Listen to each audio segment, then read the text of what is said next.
Bismillahirrahmanirrahim. Welcome to my channel Hassan Education System. Today our topic is hydrogen emission spectrum. Very most important topic. FSC second year chapter 20 atomic spectra को हम लेके चल रहे थे। तो Bohr atomic model को start किया, उसके बाद क्वांटाइज रेडियाई को देखा, उसके बाद क्वांटाइज एनर्जी को देखा। तो चीज़ों को बहुत ईजी एंड सिंपल वे में आप लोगों के साथ डिस्कस किया। तो उसी चैन को लेके चल रहा हूँ, हाइड्रोजन एमिशन स्पेक्ट्रम। तो वेरी मोस्ट इंपॉर्टेंट टॉपिक। तो आपने बहुत ही इजी एंड सिंपल वे में आपको ये नोट्स वगैरह, आपको अगर पीडीएफ चाहिए तो इसी वीडियो के डिस्क्रिप्शन में आपको व्हाट्सएप ग्रुप का लिंक मिल जाएगा, उसको आप ज्वाइन कर सकते हैं। तो कोई भी क्यूरी हो तो कमेंट सेक्शन में कमेंट कर सकते हैं। तो हाइड्रोजन एमिशन स्पेक्ट्रम का मतलब ये यहाँ पे है कि बाय बोहर एटॉमिक मॉडल जो है ना, उसके मुताबिक हमने क्या करना है कि फाइंड रेडबर्ग रिलेशन। उसके मुताबिक रेडबर्ग रिलेशन जो हमने पढ़ा था, E N is equal to minus E naught over N square, energy की वैल्यू हमने कैलकुलेट की थी बेसिकली। ठीक है, तो ये एनर्जी की वैल्यू हमने लास्ट टाइम कैलकुलेट की थी क्वांटाइज रेडियाई। उसके बाद क्वांटाइज एनर्जी को जब हमने कैलकुलेट किया था, हमारे पास ये रिलेशन था। ठीक है, ये हमने कैलकुलेट किया था, ये वाला फार्मूला।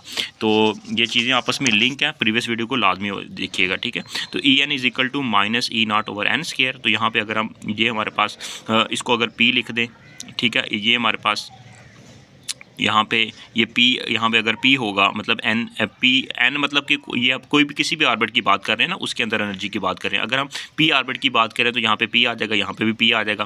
बेसिकली ये P ऑर्बिट्स शेल की बात हो रही है ना। ठीक है, इसके अंदर मॉडिफिकेशन हो जाएगी, यहाँ पे PP आ जाएगा। ठीक है, और हमें पता है कि एनर्जी का डिफरेंस किस चीज़ के इक्वल होता है, del E is equal to final minus initial होता है। ठीक है, ये लोअर स्टेट होती है, ये अपर स्टेट होती है। तो ई एन सबस्क्रिप्ट में N minus E P subscript में पी। ठीक है, ये एनर्जी का डिफरेंस निकाल सकते हैं इस फार्मूले की हेल्प से। ठीक है, अब ई एन की वैल्यू हमें पता है कि ये हमने स्टार्ट में जो बताई है, ये वैल्यू आ जाएगी, और ई पी की वैल्यू ये आ जाएगी हमारे पास। ठीक है, तो माइनस माइनस प्लस हो जाएगा, बेसिकली यहाँ पे हमारे पास ये प्लस हो जाएगा, ये फैक्टर प्लस हो जाएगा। प्लस वाला फैक्टर पहले लिख देंगे, नेगेटिव वाला बाद में लिख देंगे। ठीक है, एनर्जी का डिफरेंस इसकी इक्वल आ जाएगा। तो यहाँ पे हम देख सकते हैं, तो हमारे पास ये ई नॉट दोनों में कॉमन है, तो बाहर निकाल लेंगे 1 over P square minus 1 over N square की वैल्यू आ जाएगी। तो ये हमारे पास हमें पता है कि एनर्जी का डिफरेंस आता है वो फोटोन्स की एनर्जी की इक्वल आता है, एच एफ की इक्वल आ जाएगा। तो एच एफ की इक्वल आ जाएगा equal to E naught into 1 over P square minus 1 over N square. तो यहाँ पे हमें पता है कि फ्रीक्वेंसी होती है V over C, sorry F होता है हमारे पास सी ओवर लैम्डा या वी ओवर लैम्डा की इक्वल। ठीक है, जनरल फार्मूला अगर मैं आपको बताता चलूँ, यहाँ पे V is equal to F lambda होता है ना। ठीक है, तो यहाँ पे सी इज इक्वल टू क्या हो जाएगा, एफ लैम्डा आ जाएगा। ठीक है, तो इसके मुताबिक हमारे पास एफ की वैल्यू क्या निकल आएगी, यहाँ पे सी ओवर लैम्डा। ठीक है, ये बेसिकली यहाँ पे एफ़ की वैल्यू यहाँ पे पुट कर दी हमने। ठीक है, उसके बाद हमारे पास आ जाएगा, आप यहाँ पे देख सकते हैं, तो यहाँ पे हमारे पास ये एच सी वाला फैक्टर जो होगा ना, ये इक्वल टू के दूसरी साइड पे जाके डिवाइड हो जाएगा, 1 ओवर लैम्डा बच जाएगा।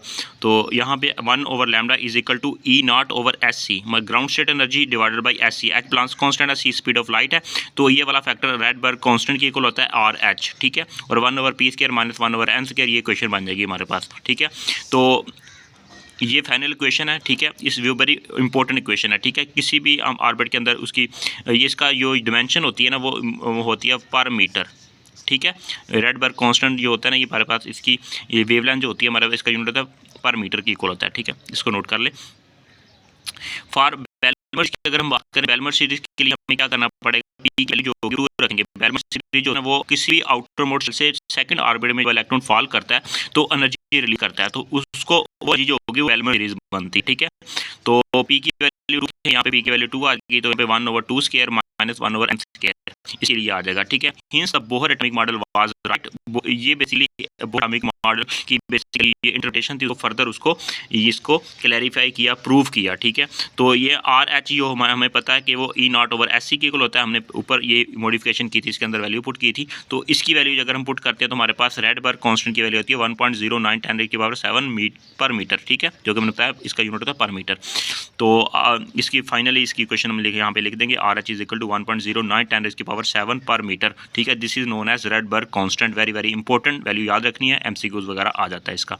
ठीक है, ये सिंपल सी डेरिवेशन थी हाइड्रोजन एमिशन स्पेक्ट्रम। तो इस तरह हम इसकी वैल्यूज कैलकुलेट कर सकते हैं, बोहर के लिए, पस्टन्स के लिए, ब्रैकेट्स के लिए, पफन्स के लिए। तो कोई भी वैल्यू यहाँ पे निकाल पुट करके इसकी वेवलेंथ वगैरह उसके अदर पैरामीटर्स को फाइंड कर सकते हैं। तो रेडबर्ग कांस्टेंट की वैल्यू आपने याद रखनी है। तो ये तो आज का हमारा लेक्चर।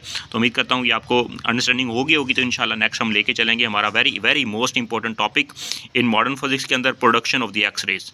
तो इसको डिटेल में लेके चलेंगे। तो चैनल पर नहीं तो चैनल को सब्सक्राइब कर लें, बेल आइकन को प्रेस कर लें ताकि मेरी नई आने वाली वीडियो आपको बर वक्त मिल सके। तो चीज़ों को मैं ना बहुत ही simple and easy and Urdu और हिंदी में लेके चल रहा हूँ। तो ये हमारा बेसिकली सीरीज चल रही है उर्दू हिंदी फिज़िक्स, ठीक है, उर्दू हिंदी फिज़िक्स की सीरीज चल रही है।